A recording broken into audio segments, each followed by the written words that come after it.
வீடு கட்டுகிறவர்கள் ஆகாது என்று தள்ளின கல்லை மூலைக்கு தலைக்கல் ஆயிற்று. அது கர்த்தராலே ஆயிற்று. அது நம்முடைய கண்களுக்கு ஆச்சரியமா இருக்கிறது என்று சொல்லி ஆமேன் ஆமேன் பாடுகிறதை நாம் பார்க்கிறோம். அப்ப இன்றைக்கு ஆமேன் இந்த வசனத்தின் மூலமாய் கர்த்தர் நம்மோடு பேசுகிற ஒரு காரியம் என்ன அப்படின்னா, இங்க நம்ம பார்க்கும் பொழுது வீடு கட்டுறவங்க பொதுவா வீடு கட்டுற ஆமேன் நீங்க பார்த்திருப்பீங்க. ஆமேன் அதுல அந்த வீட்டுக்கு முக்கியமா ஆமேன் மூலைக்கல் என்று சொல்லி ஒரு கல்லை பிரதானமா வைப்பாங்க. அல்லேலூயா, இருக்கிறீங்களா? நல்லாதான் ஒரு ஆமேன் சொல்லுங்க பார்க்கலாம். ஆனா இங்கு வேதம் நமக்கு என்ன கற்றுக் கொடுக்கிறது அப்படின்னா, வீடு கட்டுறவங்க இந்த கல் இந்த வீடு கட்டுறதுக்கு ஆகவே செய்யாது, இது பிரயோஜனமற்றது, இது உபயோகமற்றது அப்படின்னு சொல்லி தள்ளிடுறாங்க. அப்படி போடுற அந்த கல்லே மூலைக்கு தலைக்கல்லாய் என்ன செஞ்சிச்சு? மாறிச்சு. அது நம்முடைய கண்களுக்கு ஆச்சரியமாய் தோன்றுகிறது அப்படின்னு சொல்லி பாடுறார். அப்ப நல்ல கவனிங்க, வேண்டாம், இது உதவாது, இது பயனற்றது, இதனால எந்த நன்மையும் இல்லை அப்படின்னு நினைக்கிற அதே கல் வீட்டினுடைய மூலை கல்லாய் பிரதானமான மேன்மையான கல்லாய் மாற்றப்பட்டதே. ஆனால் கர்த்தர் இந்த நாட்களில தள்ளப்பட்ட நம்மை மேன்மையுள்ளவர்களாய் மாற பண்ணுவார். அல்லேலூயா. இது ஒரு வாக்குத்தத்தம், நிறைவேறப்பட்ட ஒரு வாக்குத்தத்தமாய் வேதத்தில் சொல்லப்பட்டிருக்கிறது. நீங்க அதை வாசிக்க வேண்டுமானால் அதனுடைய ஆமென் அப்போஸ்தலர் நடவடிக்கைகள் அதனுடைய 4ஆம் அதிகாரம் அதனுடைய 11வது வசனம் 12வது வசனத்தை வாசிக்கும் பொழுது அங்கு சொல்லப்பட்டிருக்கிறது, வீடு கட்டுகிறவர்கள் ஆகிய உங்களால் அற்பமாய் எண்ணப்பட்ட அவரே மூலைக்கு தலைக்கல்லானார். நல்ல கைகளை உயர்த்தி ஒரு ஆமேன் சொல்லுங்க பார்க்கலாம். இஸ்ரவேல் ஜனங்கள் ஆமேன் நடுவில் இஸ்ரவேல் வீட்டாருக்காக ஆமேன் முழு உலகத்தின் ரட்சிப்புக்காய் கடந்து வருகிறார். ஆனா அவருடைய சொந்த ஜனத்தின் நடுவில் வந்தும் அவர் எப்படி எண்ணப்பட்டார்னா, அற்பமாய் தான் இயேசு கிறிஸ்து அற்பமாய் எண்ணப்படுகிறார். ஆமேன் அவரை தள்ளி ஆமேன் ஒரு அற்பமாய் தள்ளப்பட்ட நிலைமையில தான் அவர்கள் பார்க்கிறார்கள். ஆனால் வேதம் ஆமேன் நமக்கு தெளிவாய் கற்றுக் கொடுக்கிறது, வீடு கட்டுகிறவர்களாகிய உங்களால் ஆமேன் நீங்க அற்பமாய் நினைத்ததான இந்த இயேசு கிறிஸ்துவே மூலைக்கு தலைக்கல்லாய் மாறினார். ஒரு ஆமேன் சொல்லுங்க பார்க்கலாம். எப்படியா இது மாறிடுச்சு, எப்படி நடந்துச்சு அப்படின்னு நீங்க கவனிச்சீங்கன்னா அடுத்த வசனத்துல சொல்லப்பட்டிருக்கிறது, அவராலே அன்றி வேறு ஒருவராலும் ரட்சிப்பில்லை, நாம் ரட்சிக்கப்படும்படிக்கு வானத்தின் கீழங்கும் மனுஷர்களுக்குள்ளே அவருடைய நாமமே அல்லாமல் வேறு ஒரு நாமம் கட்டளையிடப்படவும் இல்லை என்றார். நல்ல கைகளை உயர்த்தி ஒரு ஆமேன் சொல்லுங்க பார்க்கலாம். அப்ப நல்ல கவனிங்க, இந்த இயேசு வேண்டான்னு சொல்லி எந்த மனிதர்கள் புறக்கணித்தார்களோ அதே மனிதர் ஆமேன் இப்ப இயேசு அல்லாமல் ரட்சிப்பை பெற்றுக்கொள்ள முடியாது என்கிற சூழ்நிலைக்கு கர்த்தர் சூழ்நிலையை மாற பண்ணினார். அல்லேலூயா. இந்த இயேசு எங்களுக்கு வேண்டாம், இந்த இயேசு எங்களுக்கு தேவையில்லை அப்படின்னு சொல்லி பிடிச்சி சிலுவையில் அரைஞ்சிடறாங்க. ஆனா அந்த இயேசு அல்லாமல் அவர்களால் ரட்சிக்கப்பட முடியாது என்று சொல்லி வேதம் நமக்கு கற்றுக் கொடுக்கிறது. அவராலே அன்றி வேறு ஒருவராலும் ரட்சிப்பு இல்லை, நாம் ரட்சிக்கப்படும்படி வானத்தின் கீழெங்கும் மனுஷர்களுக்குள்ளே அவருடைய நாமமே அல்லாமல் வேறு ஒரு நாமம் கொடுக்கப்படவில்லை. அல்லேலூயா. எல்லா நாமத்திற்கும் மேலாக இயேசு கிறிஸ்துவனுடைய நாமம் உயர்த்தப்பட்டது. நான் சொல்றேன், அவருடைய பிள்ளைகளாய் அழைக்கப்பட்டு வேறு பிரிக்கப்பட்டு இன்னை அவரை ஆராதித்து கொண்டிருக்கிற தேவ பிள்ளைகளுடைய வாழ்க்கையிலும் இன்றைக்கு மனுஷரால் புறக்கணிக்கப்பட்ட அனுபவம், தள்ளப்பட்ட அனுபவம், ஆமேன் ஆமேன் மறக்கப்படாத மறக்கப்பட்ட ஒரு அனுபவம், விசாரிப்பற்ற ஒரு சீயோன் அவன் என்று சொல்லக்கூடிய சூழ்நிலையில தள்ளப்பட்ட நிலைமையில் இருந்தாலும் இன்றைக்கு கர்த்தர் தம்முடைய பிள்ளைகளுக்கு சொல்லுகிறார், ஆமேன் ஆமேன் நித்தியமாய் தலைமுறை தலைமுறையாய் கர்த்தர் தம்முடைய பிள்ளைகளை மகிழ்ச்சியாய் மாற பண்ணுவார். நல்ல ஒரு ஆமேன் சொல்லுங்க பார்க்கலாம். மேன்மையுள்ளவர்களாய் கர்த்தர் மாற பண்ணுவார், கனம் பொருந்தினவர்களாய் மாற பண்ணுவார். தேவ பிள்ளைகளை கர்த்தர் ஸ்திரப்படுத்தி சீர்படுத்தி ஆமேன் தேசத்துல கீர்த்தியும் புகழ்ச்சியுமாய் மாற பண்ணுவார். நம்புறவங்க மட்டும் ஆமேன் சொல்லி வந்துருங்க. கர்த்தர் நல்லவர். அல்லேலூயா. எத்தனை பேர் விசுவாசிக்கிறீங்க? அவர் எப்படி மேன்மைப்படுத்தப்பட்டாரோ அவருடைய பிள்ளைகள் ஆகிய நாமும் எந்த இடத்துல கனயினப்படுத்தோமோ எந்த இடத்துல வெட்கப்பட்டோமோ, எந்த இடத்தில் அவமானங்களை சகித்து கொண்டோமோ, அதே இடத்துல கர்த்தர் மேன்மையாய் மாற பண்ணுவார். எப்பா இவன் எதுக்குமே ஆகாது, இவனை கொண்டு எதுக்குமே பிரயோஜனம் இல்ல, இவங்களால ஒண்ணும் நடக்காதுன்னு சொன்ன, இவங்க இல்லாம எதுவுமே நடக்காது என்று சொல்லிக் கொள்ளுகிற சூழ்நிலைகளை கர்த்தர் கட்டளை இடுவாராக. நல்லாதான் ஒரு ஆமேன் சொல்லுங்க பார்க்கலாம். பக்கத்துல கையை கொடுத்து ஆமேன் ஒரு வார்த்தை சொல்லுங்க.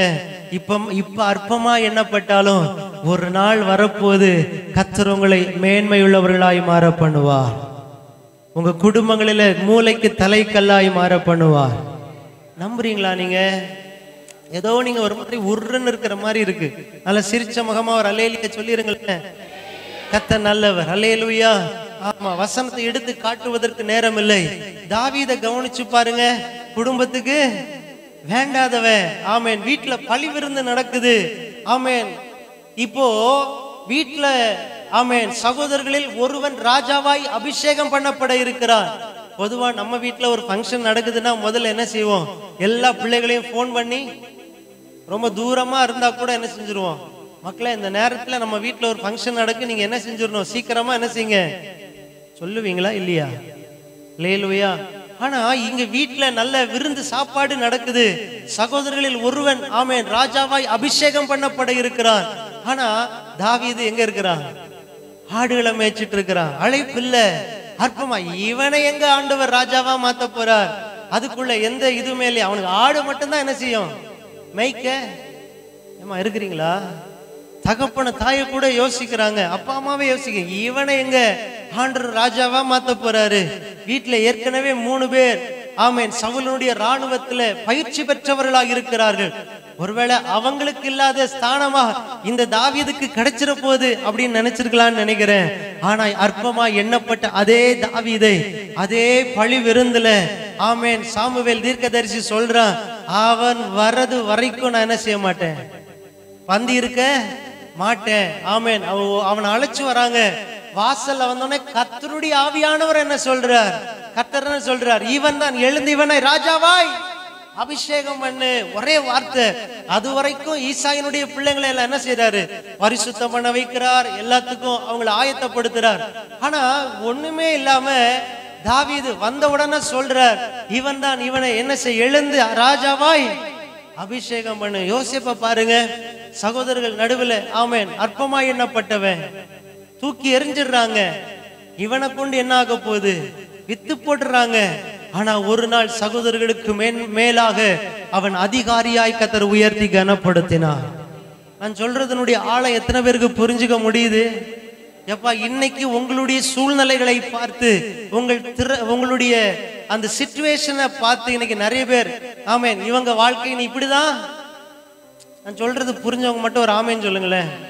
ஏப்பா இப்படிதான் இருக்கும், இவங்களுக்கு மேன்மை எல்லாம் வராது, இவன் எல்லாம் எங்க உருப்பிட போறான், இப்படிதான் பேசிட்டு இருக்காங்க. அந்த பிள்ளையா அது தேராதுப்பா, அது ஒண்ணுக்குமே. இருக்கிறீங்களா? அல்லேலூயா. நல்ல கைகளை உயர்த்தி ஒரு அல்லேலூயா சொல்லுங்களேன். உற்சாகமா ஒரு அல்லேலூயா சொல்லுங்களேன். அல்லேலூயா. அப்படி நினைக்கிற அந்த சூழ்நிலைகளில கர்த்தர் தலைகளை உயர்த்தி கனப்படுத்துவார். அல்லேலூயா. உங்க பிள்ளைங்களை கர்த்தர் உயர்த்துவார். உங்க குடும்பங்களை கர்த்தர் மேன்மை அடைய பண்ணுவார். விசுவாசிக்கிறீங்களா? இதுல ரொம்ப நாம வயதுல படிச்சோம்னா சாலமோனை பார்த்து அப்பாவே சொல்றார், ஏய் சோம்பேறியே, போய் எறும்பிடத்துல போய் ஞானத்தை கற்றுக்கொள் அப்படின்னு திட்டுறார். ஆமேன். தாவீதுனுடைய பிள்ளைகள் எல்லாருமே ராஜாவை போல நடந்தார்கள். அல்லேலூயா. ஆனா இந்த சாலமோன் மட்டும்தான் அந்த மாதிரி எண்ணமே அவனுக்கு வரல. அவன் யோசிக்கிறான், எங்க அப்பா ஸ்தானத்துக்கு நான் வந்து தகுதியே கிடையாது. இப்போ ராஜாவுடைய குமாரர்கள் எல்லாம் இணைந்து ஒரு விருந்து பண்றாங்க. அந்த விருந்துலயும் சாலமோன் அழைக்கப்படவில்லை. நான் சொல்றது எத்தனை பேருக்கு புரியுது? அல்லேலூயா. தாவீதுனுடைய பிள்ளைகள் எல்லாம் சேர்ந்து என்ன பண்றாங்க? விருந்து பண்றாங்க. ஆனா யார் அழைக்கப்படல? சாலமோன் அழைக்கப்படல. ஏன்னா அற்பமா நினைக்கப்படுறான். அப்பாவே திட்டுறார், ஏ சோம்பேறி, எவ்வளவு நேரம் நீ படுத்திருப்ப அப்படின்னு திட்டுறாரு. ஆனா கர்த்தர் அவனை ராஜாவாய் மாற்றும் பொழுது சொல்றான், ஆண்டவரே, நான் போக்கு வரவு அறியாத சிறு பிள்ளையா, எனக்கு ஒண்ணுமே தெரியாது. ராஜாவாய் மாற்றப்படுறதுக்குரிய எந்த தகுதி என்னிடத்துல இல்ல. எங்க அப்பா ஸ்தானத்தை கவனிக்கும் பொழுது நான் ஒரு சின்ன பிள்ளைய போலதான் இருக்கேன்.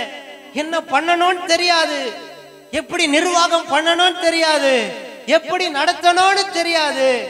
நான் சொல்றேன், எத்தனை பேருக்கு புரியுது?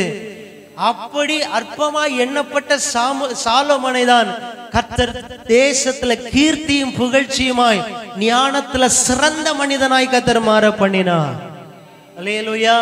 அவனுடைய ஞானத்தை கேட்க உலகம் எங்கும் இருந்து அவன் அந்த தேசத்துல கடந்து வந்தார்கள் என்று வேதம் சொல்லுகிறது. அந்த அளவிற்கு சாலோமோனை கர்த்தர் மேன்மை உள்ளவனாய் மாற பண்ணினார். அல்லேலூயா. உங்களையும் கர்த்தர் அப்படியே மாற பண்ணுவார். நம்புறவங்க மட்டும் ஒரு ஆமேன் சொல்லுங்க பார்க்கலாம். பக்கத்துல கையை கொடுத்து ஒரு வார்த்தை சொல்லிருங்க. எப்பா, இதெல்லாம் இத்தனை பேர் ஆண்டவர் வேதத்துல உயர்த்தி இருக்கிறார், ஆனா ஆரம்பத்துல எப்படிதான் என்னங்க? அல்லேலூயா, அல்லேலூயா. பைபிள்ல ஒரு வசனம் இருக்கு தெரியுமா?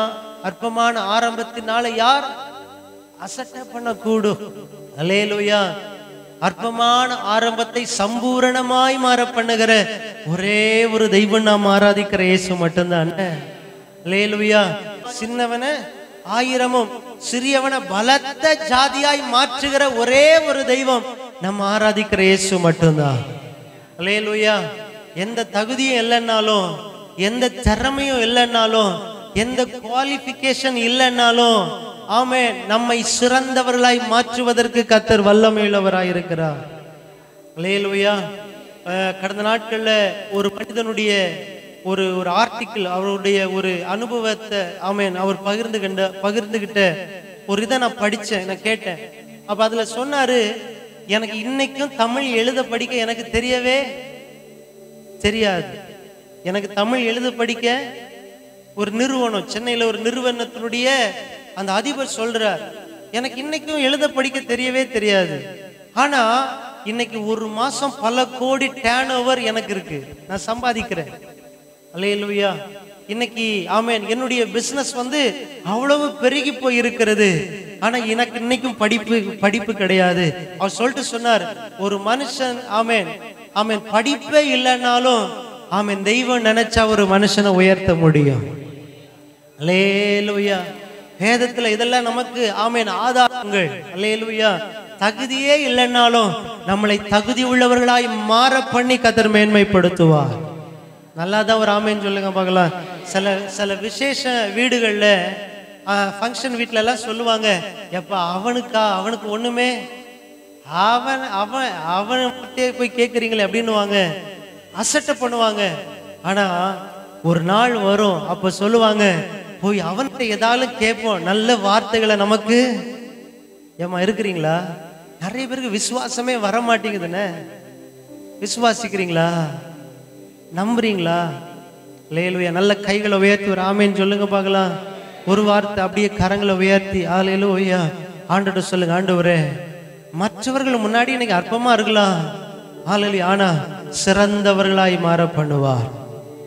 ஒரு வார்த்தை ஜெபம் பண்ணிருங்களா, ஆண்டவரே, இன்னைக்கு ஆகாதுன்னு சொல்ற அளவுல தான் இருக்கிறோம், ஆனா எங்கள் தேசங்களில கர்த்தர் உயர்த்துகிறதற்காய் ஸ்தோத்திரம்.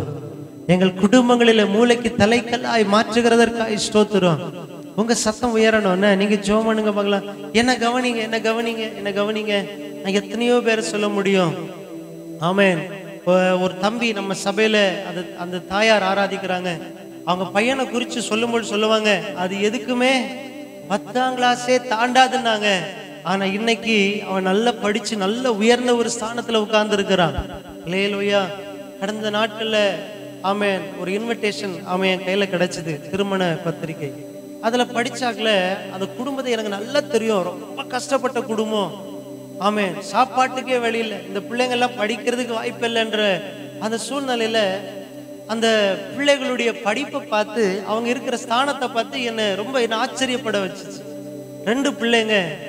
அந்த பையனை எல்லாம் சொல்லுவாங்க, இது எதுக்குமே உதவாது, தேராதுன்னாங்க. ஆனா பொண்ணு CA முடிச்சு ஆமென் ஒரு பெரிய கம்பெனில ஒர்க் பண்ணிட்டு இருக்கு. பையனை பார்த்தா அவன் மரைன் இன்ஜினியரா இருக்கிறான், கப்பல்ல இன்ஜினியர். அல்லேலூயா. நான் சொல்றது புரியுதாங்க? நம்முடைய பார்வையில் என்ன நினைப்போம் தெரியுமா? இது அவ்வளவுதான், இந்த குடும்பம் எல்லாம் மேன்மை அடையாதுன்னு நம்ம பார்வையில நினைப்போம். ஆனா கர்த்தருடைய பார்வை வித்தியாசமானது. கர்த்தர் நம்ம பார்க்கிற விதம் வித்தியாசமானது. நான் சொல்றது எத்தனை பேருக்கு புரியுது?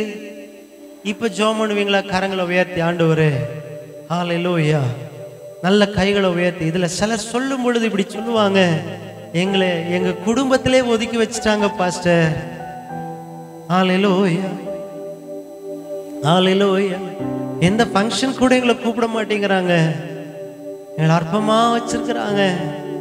எங்க ஃபேமிலியில ஏதாவது நடந்தா கூட எங்களுக்கு தெரியாது பாஸ்டர். நீ அற்பமா இருக்கிறேன், விசாரிப்பட்டு சியோனா இருக்கிறேன். கடந்த நாட்கள் ஒரு சகோதரி பாரத்தோடு சொன்னாங்க, என் அண்ணன் தம்பி எல்லாம் நல்ல உயர்ந்த ஸ்தானத்துல இருக்கிறாங்க, நான் மட்டும்தான் கஷ்டப்படுறேன். ஆனா எப்படி இருக்கேன்னு கூட என்ன கேட்க மாட்டாங்க தெரியுமா பாஸ்டர் அப்படின்னாங்க. இன்னைக்கு அந்த சூழ்நிலைகளை கர்த்தர் மாற பண்ணுவார், அந்த சூழ்நிலைகளை மாற பண்ணுவார். இது கர்த்தரால ஆகும்னு, இது கர்த்தராலே ஆகும். நம்புனீங்கன்னா நீங்க அந்த வார்த்தையை பிடிச்சு ஜெபம் பண்ணுங்க. இது கர்த்தராலே ஆகும். நம்முடைய கண்களுக்கு அவைகள் ஆச்சரியமாய் தோன்றும்.